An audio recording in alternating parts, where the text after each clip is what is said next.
భారతదేశ ఉప ప్రధానిగా పనిచేసినటువంటి బాబు జగజీవన్ రావు జయంతిని భారతదేశ సమతా దినోత్సవంగా ఈరోజు జరుపుకుంటున్నాం.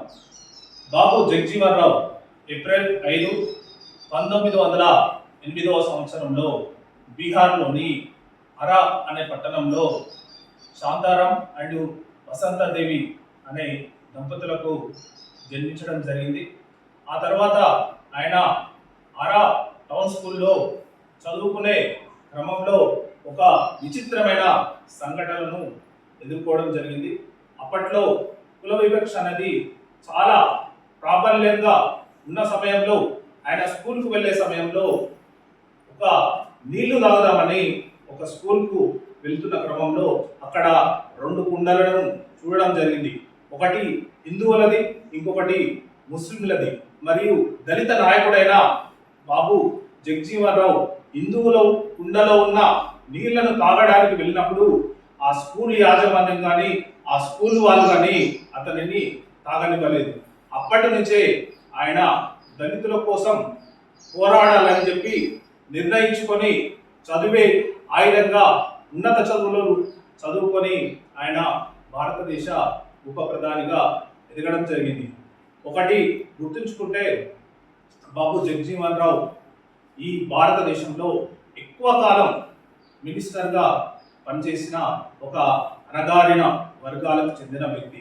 ఆయన అగ్రికల్చర్ మినిస్టర్గా, ట్రాన్స్పోర్ట్ మినిస్టర్గా, కమ్యూనికేషన్ మినిస్టర్గా, లేబర్ మినిస్టర్గా, డిఫెన్స్ మినిస్టర్గా పనిచేయడం జరిగింది. 1971 సంవత్సరంలో భారత పాకిస్తాన్ యుద్ధం జరుగుతున్న క్రమంలో ఆయన భారత డిఫెన్స్ మినిస్టర్గా ఉండి భారతదేశానికి ఎంతో ఆత్మస్థైర్యంగా ఆయన నిలబడి భారతదేశాన్ని గెలిపించడం జరిగింది. ఆ తర్వాత 1974 సంవత్సరంలో భారతదేశం మొత్తం ఆహార కొరత ఏర్పడింది. ఆ ఆహార కొరత ఏర్పడినప్పుడు బాబు జగజీవన్ రావు అగ్రికల్చర్ మినిస్టర్గా పనిచేయడం జరిగింది.